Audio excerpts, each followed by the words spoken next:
Mes salutations sympathiques. Livrons-nous à un exercice pour 2 secondes.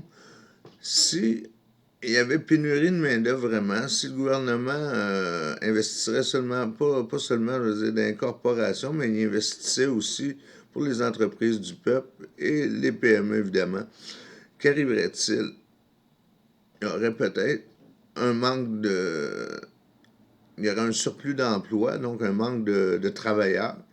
Qu'est-ce que cela pourrait causer? Évidemment, les gens, ils font aller le spectre de l'immigration, mais fondamentalement, que pourrait-il arriver s'il manque de travailleurs? Augmentation des salaires. Ensuite de ça, est-ce qu'il pourrait avoir, avec l'augmentation des salaires, meilleures conditions de travail?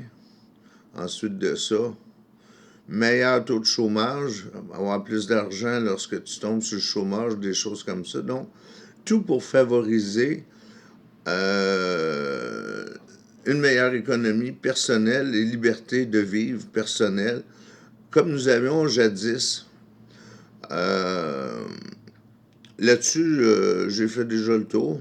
Je vais laisser le monde, pas les gens avec les banques, toutes ces choses-là, mais les gens ordinaires qui sont capables de penser et d'avoir une réflexion encore plus poussée que j'ai actuellement sur les bienfaits du fait d'avoir trop besoin de main-d'œuvre, d'avoir une pénurie de main-d'œuvre.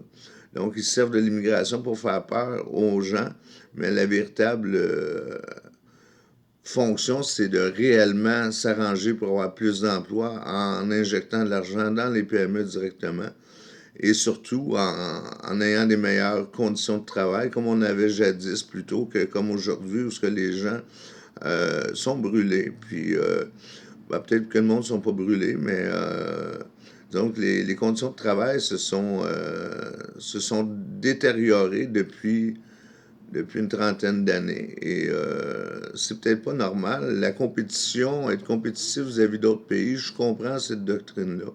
Mais c'est pas une raison pour s'étrangler pour autant. Salut.